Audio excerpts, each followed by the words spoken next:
Hello दोस्तों, मैं शुभम जैन आप सभी का फिर से स्वागत करता हूं अपने और आपके YouTube channel TG knowledge hub में। जैसा कि लास्ट वीडियो में हम बिल ऑफ एक्सचेंज की थ्योरी पढ़ चुके थे, जिसमें हमने एडवांटेज तक पढ़ लिया था। आज हम करने वाले हैं प्रोमिसरी नोट के बारे में पढ़ेंगे और bill of exchange and promissory note में क्या डिफरेंस है इस बारे में पढ़ेंगे। चलिए वीडियो शुरू करते हैं।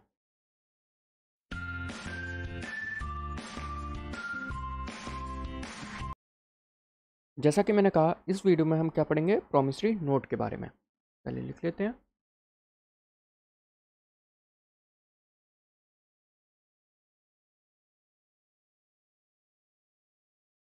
प्रोमिसरी नोट का मैंने लास्ट वीडियो में एक सेक्शन बताया था, नेगोशिएबल इंस्ट्रूमेंट एक्ट का सेक्शन नंबर 4।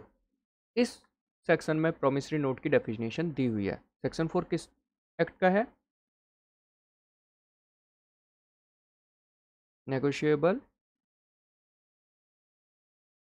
Instrument act 1881। ठीक है। और डेफिनेशन क्या दी हुई है? डेफिनेशन दी है, अ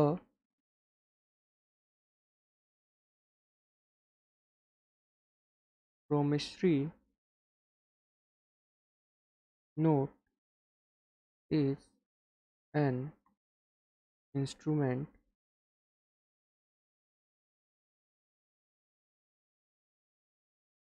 in writing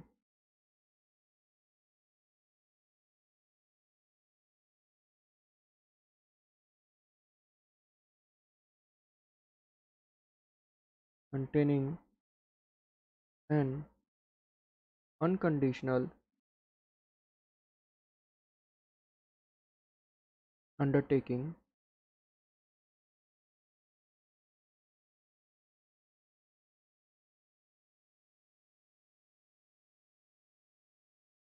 signed by the maker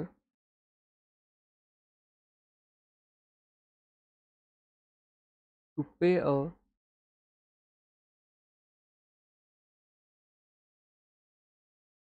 certain sum of money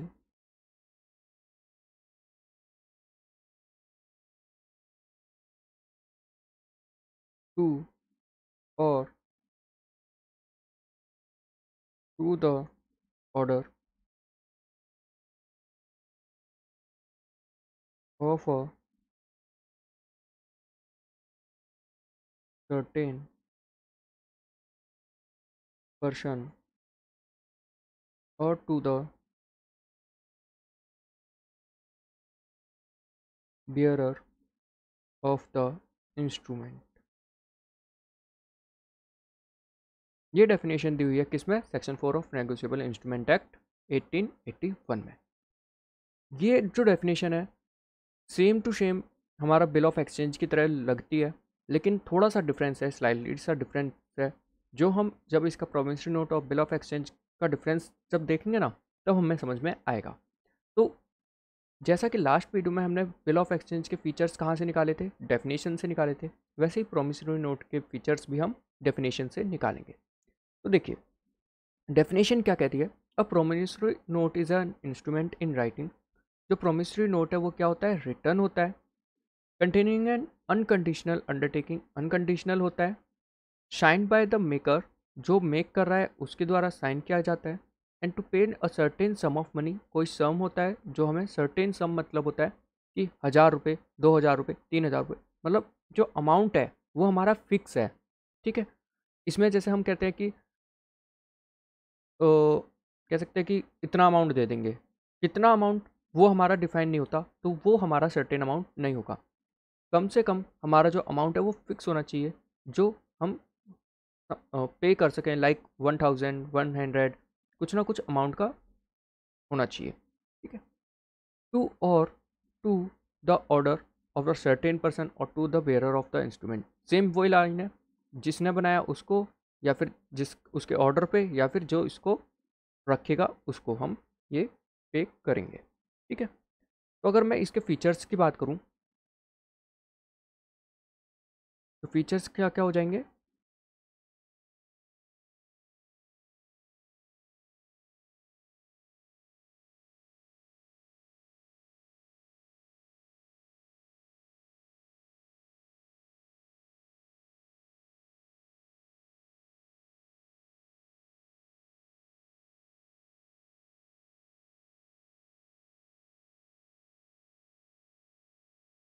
पहला फीचर्स अगर हम देखें,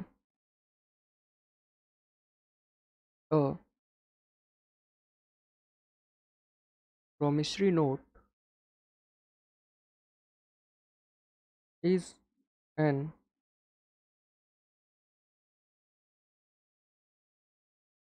unconditional written undertaking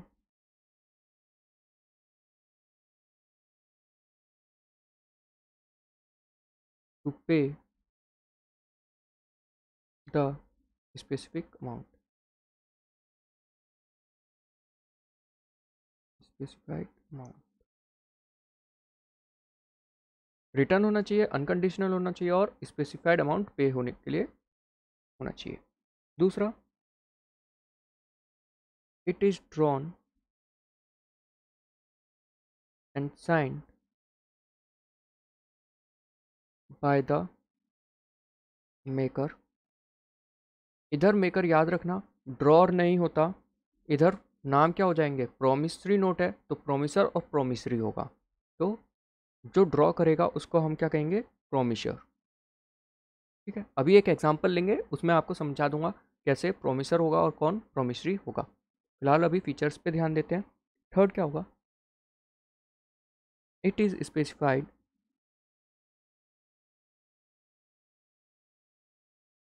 the name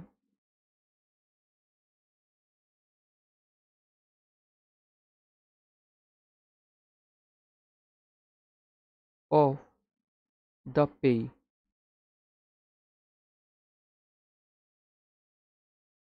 ठीक है, और पे कौन होता है, जिसको हमें अमाउंट पे करना होता है। ठीक है, फोर्थ आ जाओ, द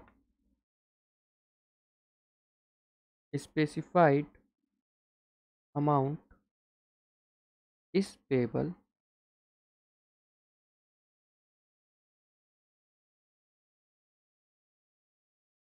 फिफ्थ आ जाओ, to the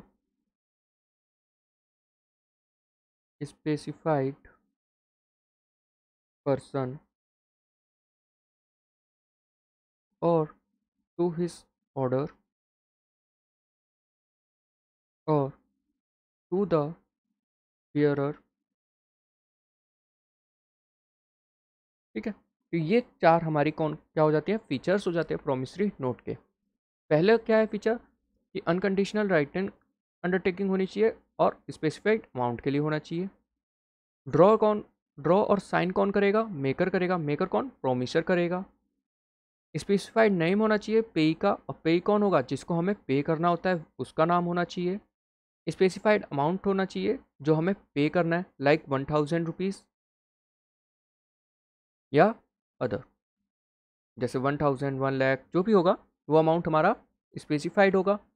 to be specified person, किसी एक पर्सन को, जैसे हमारा जो भी पेई होगा उसको, या फिर उसके ऑर्डर पे, जैसा लास्ट वीडियो में हमने क्या करा था, बिग ब्रदर को, बड़े भाई को देने के लिए बोला था, या फिर जिसके पास भी वो प्रोमिसरी नोट होगा उसको हमें पे करना होगा। तो ये हो जाते हैं प्रोमिसरी नोट के फीचर्स। इसमें अब देखो पार्टीज़ कौन कौन सी आई। अगर मैं पार्टीज़ की बात करूँगा तो केवल दो पार्टीज़ का नाम आया, कौन कौन सा,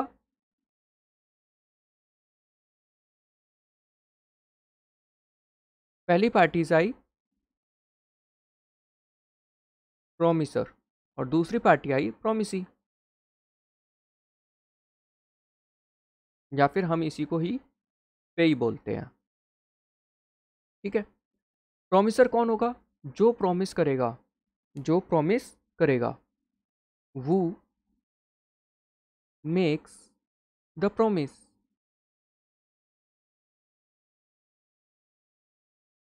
और प्रोमिसी और पे कौन होगा, to whom payment is to be made, जिसको हमें पेमेंट करनी होगी। अब इसको कॉन्सेप्ट को समझते हैं कि ये चीज़ होती क्या है, प्रोमिसरी नोट हमारा किस तरीके से वर्क करता है। जैसे हमारा बिल ऑफ एक्सचेंज पहले ड्रॉर बनाता है, फिर जिसने भी जो भी लायबल होता है पे करने के लिए उससे एक्सेप्ट करवाता है, एंड देन वापस वो लौट के ड्रॉर के पास आ जाता है। तो मैं दोनों कॉन्सेप्ट लेके चलता हूँ। इधर लिखता हूँ बिल ऑफ एक्सचेंज,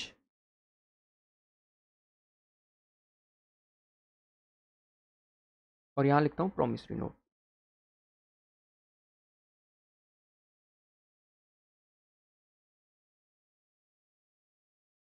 ठीक है, इधर देखिए,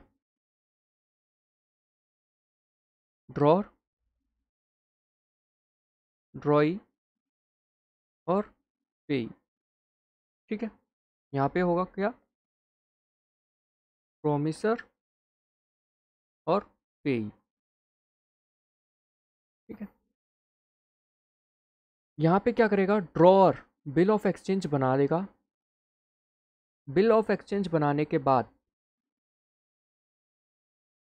ड्रॉई को सेंड करेगा। ड्रॉई इस पे क्या करेगा, साइन करेगा, अपनी एक्सेप्टेंस देगा। एक्सेप्टेंस देने के बाद ये वापस किसको कर देगा, ड्रॉअर को कर देगा। बात समझ में आई। और अब ये बिल ऑफ एक्सचेंज या तो ड्रॉअर के पास होगा तो ड्रॉअर को पेमेंट करनी होगी, मतलब ड्रॉई किसको पेमेंट करेगा, ड्रॉअर को पेमेंट करेगा। कब, जब वो टाइम हो जाएगा तब वो क्या कर देगा, पेमेंट कर देगा। इतनी बात समझ में आई। अब देखिए प्रॉमिसरी नोट में क्या होता है, जैसे कि सेलर था और बायर था। बायर इसको प्रॉमिस करता है, सेलर को प्रॉमिस करता है कि मैं आपको अमाउंट पे कर दूंगा। ठीक है, तो ये जो प्रॉमिस कर रहा है वो कौन कर रहा है, बायर कर रहा है। इसका मतलब प्रॉमिसरी नोट कौन बनाएगा, बायर बनाएगा। तो बायर क्या करेगा, ड्रॉअर हो गया। ड्रॉअर कौन होता है, प्रॉमिसर। तो इस केस में जो प्रॉमिसर होगा वो कौन होगा, बायर होगा। इसका मतलब जो लाइबल होगा अमाउंट पे करने के लिए वही प्रॉमिसर होगा। प्रॉमिसर समझ में आ गया कौन है। प्रॉमिसर क्या करेगा, प्रॉमिसरी नोट बनाएगा और किसको दे देगा, पे को दे देगा, जिसको हमें पे करना है, मतलब सेलर को दे देगा। इसमें कोई एक्सेप्टेंस की ज़रूरत नहीं होती। क्यों, क्योंकि ये जो प्रॉमिसरी नोट है वो किसने बनाया है, बायर ने बनाया है। यहाँ पे ड्रॉअर बनाता है और पे किसको करना होता है, ड्रॉई को, इसलिए एक्सेप्टेंस की ज़रूरत पड़ जाती है। ठीक है, एक काम करते हैं, अब जो बिल ऑफ एक्सचेंज और प्रॉमिसरी नोट का डिफरेंस है उसको समझ लेते हैं।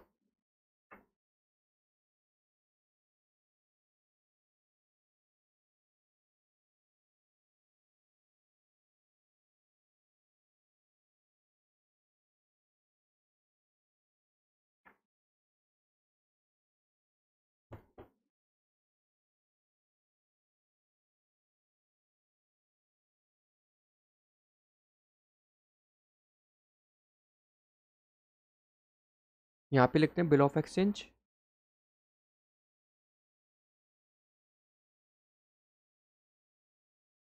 यहाँ पे लिखता हूँ प्रॉमिसरी नोट,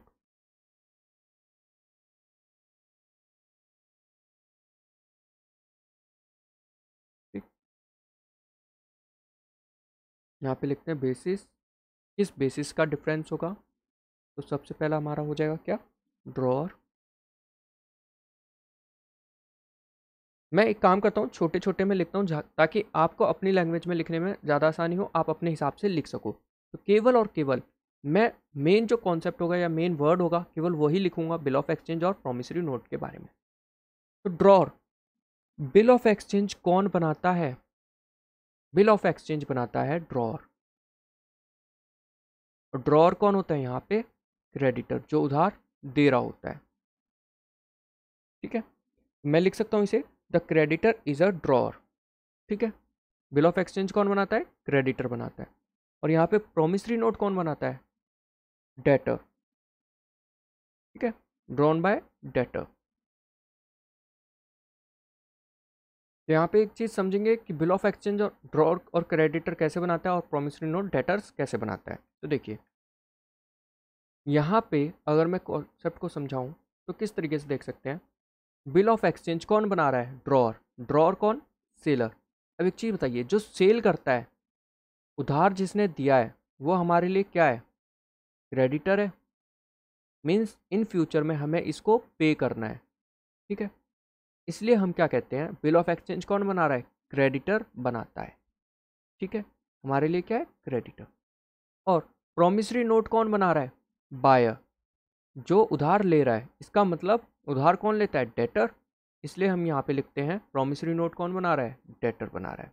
ठीक है, आगे बढ़े।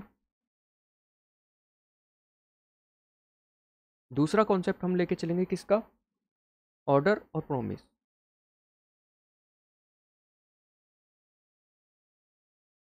एक चीज बताइए, जब बिल ऑफ एक्सचेंज बन रहा है तो हम ऑर्डर दे रहे हैं या प्रॉमिस कर रहे हैं, ये ऑर्डर टू पे है। क्या है, ऑर्डर टू पे। क्यों, क्योंकि इधर क्या क्रेडिटर बोल रहा है डेटर को कि आपको इतना अमाउंट मेरे को पे करना है, एक तरीके से ऑर्डर दे रहा है। ठीक है, प्रॉमिसरी नोट में हम साफ पता चल रहा है नाम से ही कि प्रॉमिस कर रहा है, तो यहाँ पे हम क्या लिख देंगे, प्रॉमिस टू पे। यहाँ पे बायर प्रॉमिस कर रहा है पे करने के लिए। ठीक है, तीसरा कॉन्सेप्ट लेके चलते हैं, acceptance. Acceptance, bill of exchange में एक्सेप्टेंस की ज़रूरत पड़ती है ना। इसमें नीड होती है एक्सेप्टेंस की, और इसमें नीड नहीं होती, डज नॉट नीड।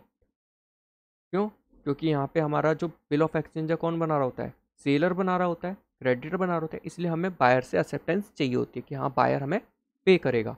लेकिन प्रोमिसरी नोट कौन बनाता है, बायर बनाता है, इसलिए हमें एक्सेप्टेंस की ज़रूरत नहीं होती है। तीसरा कॉन्सेप्ट कंप्लीट। चौथे पे आ जाओ, पार्टीज कितनी होती हैं, ऑलमोस्ट पार्टी इसमें तीन हो जाती हैं बिल ऑफ एक्सचेंज में। कौन कौन सी, ड्रॉअर, ड्रॉई और पे। ठीक है, हो सकता है ड्रॉअर और ड्रॉई, ओ सॉरी, ड्रॉअर और पे सेम हो, लेकिन इन केस देखा जाए तो तीनों ही अलग अलग भी हो सकती हैं, इसलिए तीन पार्टी मान के चलते हैं इसमें। और इसमें केवल दो ही होती हैं, कौन कौन सी, एक प्रोमिशर और पेई। ठीक है, फिफ्थ पे आ जाते हैं, लाइबिलिटी। अगर मान के चलो बिल ऑफ एक्सचेंज हमारा जो क्रेड डेटर है वो पे नहीं करता, मतलब बायर हमें अमाउंट पे नहीं करता, और bill of exchange in case हमने किसी को दे दिया, जैसा कि अभी हमारा एक अमाउंट था पेंडिंग, कौन सा एडवांटेज पेंडिंग था हमारा, डिस्काउंटिंग फैसिलिटीज़ का और एंडोर्समेंट का।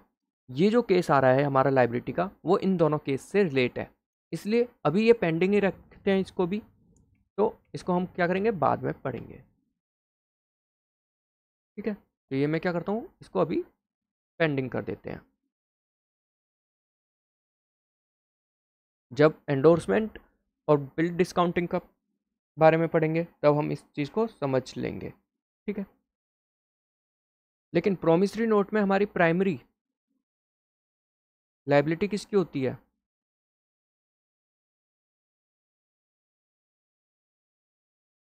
ये किसकी होती है, जो डेटर होता है या फिर प्रोमिसर होता है। ठीक है, सिक्स पे आते हैं, कॉपीज। जब बिल ऑफ एक्सचेंज बनाया जाता है तो केवल एक ही कॉपी बनाई जाती है, केवल एक ही कॉपी बनाई जाती है दोनों केसेस में।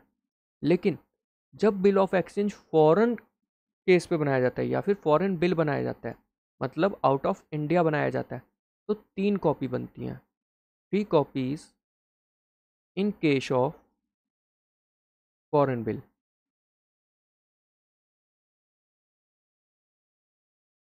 ठीक है, बट अदरवाइज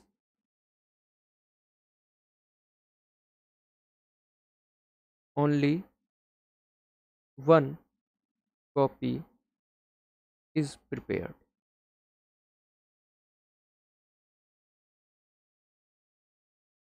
ठीक है, जैसे कि मैंने कहा दोनों ही केस में केवल एक ही कॉपी बनती है, दोनों ही केस में एक ही कॉपी बनती है। लेकिन जब फाइन फॉरेन बिल का केस आ जाएगा तो बिल ऑफ एक्सचेंज कितनी कॉपी बनाएगा, तीन कॉपी बनाएगा।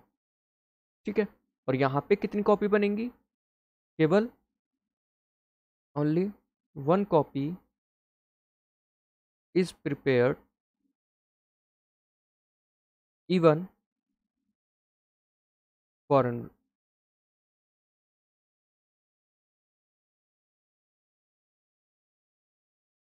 या फिर लोकल, चाहे वो लोकल के लिए हो या फॉरेन के लिए हो, केवल एक ही कॉपी बनती है। यहाँ पे हमारी कितनी बन जाएंगी, 3 मैक्सिमम, और यहाँ पे एक ही बनेगी।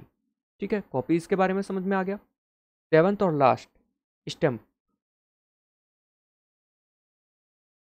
याद रखना, स्टैम्प ड्यूटी हमारी प्रोमिसरी नोट में मैंडेटरी होती है। क्या होती है, मैंडेटरी होती है। चाहे कैसा भी प्रोमिसरी नोट हो, आपको स्टैम्प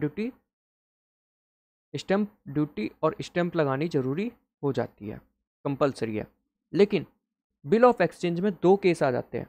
अगर बिल्स पेबल मतलब bill of exchange on demand हुआ तो आपको ज़रूरत है, सॉरी, बिल ऑफ एक्सचेंज अगर डिमांड में हुआ तो आपको स्टैम्प ड्यूटी की ज़रूरत नहीं है। अगर अदर देन डिमांड हुआ तो आपको ज़रूरत होगी। एक चीज़ ध्यान रखना, अभी आपको बिल ऑन डिमांड और बिल ऑन साइट नहीं पता है, तो इस टॉपिक को भी हम अभी पेंडिंग ही रखेंगे। ठीक है, इस टॉपिक को भी हम अभी पेंडिंग रखेंगे। तो ये हमारे 7 तरीके के डिफरेंस हो जाते हैं बिल ऑफ एक्सचेंज और प्रोमिसरी नोट में। अब याद रखना, 3-4 चीज़ें हमारी पेंडिंग है। कौन कौन सी चीज़ें पेंडिंग हो जाती हैं? पहला, बिल डिस्काउंटिंग। दूसरा, एंडोर्समेंट।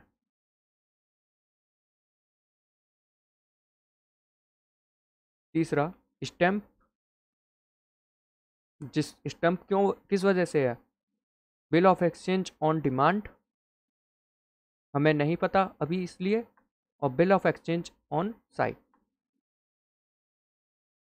ठीक है, ये दो। और चौथा हमारा क्या था? चौथा देख लेते हैं। चौथा हमारा था लाइबिलिटीज। और लाइबिलिटीज किसकी वजह से थी? एंडोर्समेंट की वजह से। ठीक है, तो ये 4 टॉपिक हमारे क्या हैं अभी तक पेंडिंग है। तो जब हम धीरे धीरे आगे बढ़ेंगे तो इन चीज़ों को भी समझ लेंगे। ठीक है, तब तक एक काम करते हैं, अभी तक मैंने कोई भी पर्टिकुलर आपको फॉर्मेट नहीं दिखाया बिल ऑफ एक्सचेंज और प्रोमिसरी नोट का, तो एक एक फॉर्मेट इनका देख लेते हैं कि किस तरीके से बनते हैं। अगर मैं पहले बिल ऑफ एक्सचेंज का बनाऊंगा,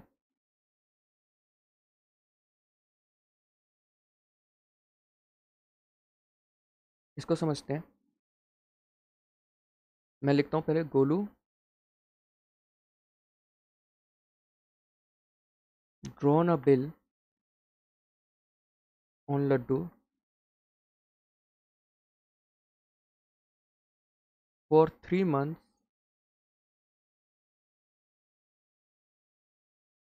फॉर ₹1000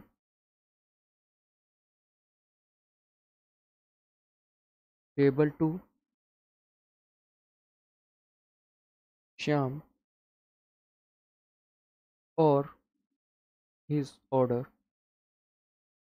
क्वेश्चन क्या कह रहा है, मतलब ये जो लाइन क्या कह रही है? गोलू ने ड्रॉन किया, मतलब जो गोलू है वो क्या है? सेलर है। उसने क्या बनाया? एक बिल बनाया। किसके ऊपर? लड्डू के ऊपर। तो हम इधर क्या लिख लेंगे? बायर या फिर drawee for the 3 months for 1000 payable to Shyam. Shyam है पे, मतलब हमें किसको पे करना है? श्याम को पे ही करना है। और हिज ऑर्डर, जो भी ऑर्डर श्याम देगा उसको हमें पे करना होगा। तो फॉर्मेट कैसा होगा वो देख लेते हैं।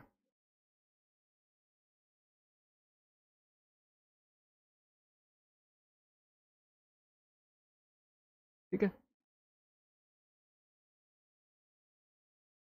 अब देखिए इसमें लिखा क्या क्या होगा। सबसे पहले तो डेट और टाइम होगा।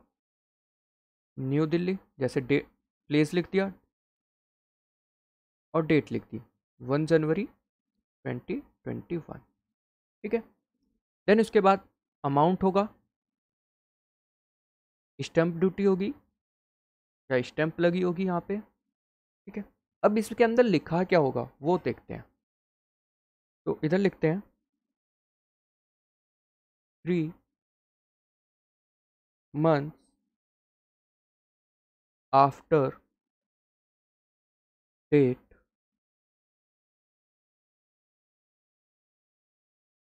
Jam or order the same, the sum of 1,000 rupees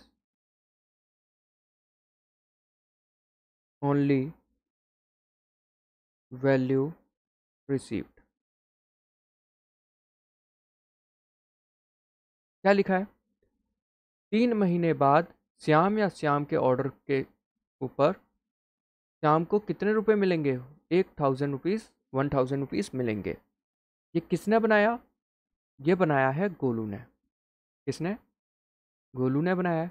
किस के ऊपर बनाया है? लड्डू के ऊपर बनाया है, तो यहाँ पे लड्डू का नाम आ जाएगा। ठीक है। ये बना के किसको भेज देगा? गोलू भेज देगा लड्डू को। गोलू ने क्या करा? लड्डू को ये बना के भेज दिया। लड्डू क्या करेगा? इसके ऊपर साइन करेगा और इस पे एक्सेप्टेंस दे देगा। ठीक है। वो किस तरीके से देगा? यहाँ पे जहाँ पे लड्डू का नाम है वहाँ पे वो अपना साइन करेगा। ठीक है। यहाँ पे लिख देगा एक्सेप्टेड और डेट डाल देगा 1 जनवरी 2021। इस तरीके से ये हो जाता है बिल ऑफ एक्सचेंज। ज़्यादा मुश्किल नहीं है, बस हमें इतना ही लिखना होता है। जो जो मेन चीज़ है वो आ जाती है। क्या? डेट। अगर मैं मेन चीज़ों की बात करूँगा तो वो क्या आ जाएंगी? एक ये जो डेट हो जाती है वो, जिसने बनाया वो, जिसके लिए बनाया वो, और जिसको पे करना है वो, और हमारा अमाउंट और टाइम।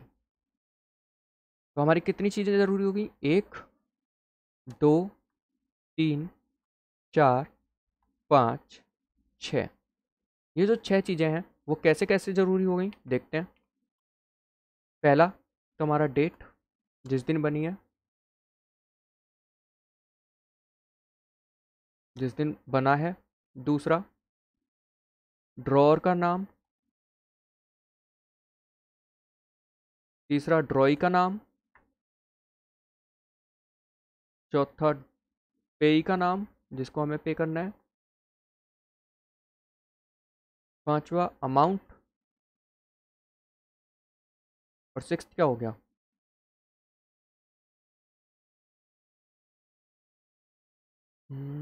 Time, time period. ठीक है। इस केस में क्या था? 3 मंथ्स था। तो ये 6 चीज़ें हमारी किस चीज़ में ज़रूरी हो जाती हैं? बिल ऑफ एक्सचेंज के केस में। बिल ऑफ एक्सचेंज के केस में हमें ये चीज़ें लिखनी ज़रूरी होती हैं बिल ऑफ एक्सचेंज बनाते टाइम। ठीक है। अब आ जाते हैं प्रोमिसरी नोट किस तरीके से बनता है। यहाँ मैं लिखता हूँ प्रोमिसरी नोट।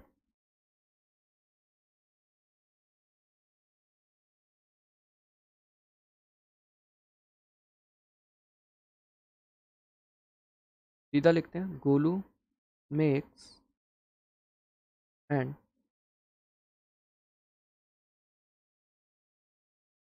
पे टू लड्डू ₹1,000। सिंपल सा है। चीज़ें वही रहेंगी। 3 महीने बाद पे करना है, लड्डू को पे करना है। ठीक है। गोलू ने बनाया, इसका मतलब गोलू कौन हुआ? प्रोमिसर। और लड्डू क्या हुआ? पेई। ठीक है। 1,000 रुपये पे करने आफ्टर 3 मंथ। ये किस तरीके से बनेगा?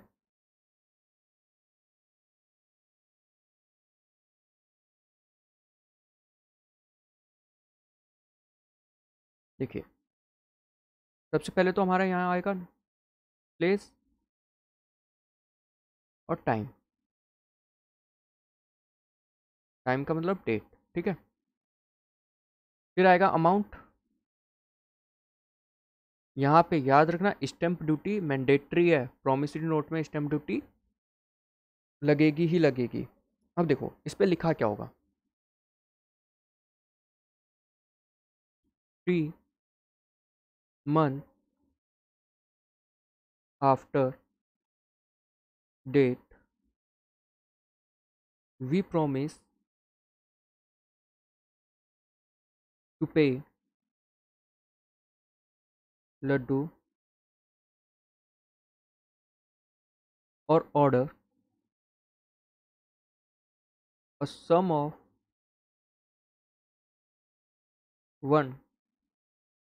1000 रुपीज़।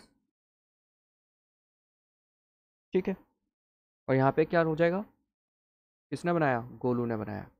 बस इतना ही लिखना होता है। क्या क्या लिखा है इसमें, इसमें लिखा है 3 महीने बाद मैं पे करूँगा लड्डू को 1000 रुपये, बस, और कुछ नहीं लिखा। तो इसमें क्या क्या लिखना मैंडेटरी हो जाता है। पहला तो हमारा ये हो जाता है डेट, दूसरा अमाउंट, तीसरा टाइम, चौथा किसको करना है, और पांचवा किसने बनाया है। यहाँ पे एक चीज़ कौन सी हट गई, प्रोमिसरी की, मीन्स ओ सॉरी पेई की, क्योंकि हमारे यहाँ पेई कौन होगा, लड्डू होगा एज पर द बुक। ठीक है, यहाँ पे कोई और पेई नहीं हो सकता इन में, कब, जब हमारा ये प्रोमिसरी नोट बनाया जाता है। ठीक है, तो यहाँ पे मैंने एक तरीके से फॉर्मेट आपको बता दिया, बिल ऑफ एक्सचेंज किस तरीके से बनता है, प्रोमिसरी नोट किस तरीके से बनता है। तो आज का टॉपिक हम यहीं ख़त्म करते हैं। आज हमने सीखा प्रोमिसरी नोट की डेफिनेशन, बिल ऑफ एक्सचेंज और प्रोमिसरी नोट में डिफरेंस, प्रोमिसरी नोट के फीचर्स, और बिल ऑफ एक्सचेंज और प्रोमिसरी नोट किस तरीके से बनते हैं, ये चीज़। नेक्स्ट वीडियो में हम बिल ऑफ एक्सचेंज में और प्रोमिसरी नोट के चैप्टर में जितने भी टर्म्स यूज़ होने वाले हैं, टर्म कौन कौन से, जैसे अगर मैं मान के चलूँ ड्रॉर कौन होता है, ड्रॉई कौन होता है, पेई कौन होता है, टर्म ऑफ बिल क्या होता है, डेज ऑफ ग्रेस क्या होता है, ड्यू डेट क्या होगा, डेट ऑफ मैच्योरिटीज़ क्या होगी, बिल ऑफ साइट क्या होता है, बिल ऑफ डिमांड क्या होता है, इन सब के बारे में सीखेंगे। तो एक तरीके से हमारा कल का जो नेक्स्ट वीडियो होगी वो क्या होगी, डेफिनेशंस के ऊपर होगी। अगर आपको कोई भी डाउट आता है तो आप कमेंट में या फिर टेलीग्राम के थ्रू पूछ सकते हैं। Thank you for watching my video, have a nice day, good bye and take care. अगर वीडियो पसंद आए तो प्लीज़ लाइक कर दीजिए, अगर कोई भी डाउट है तो कमेंट करना ना भूलें, और चैनल को सब्सक्राइब करके बेल आइकन को प्रेस कर दीजिए ताकि हमारे आने वाली हर वीडियो की नोटिफिकेशन आपको मिल सके।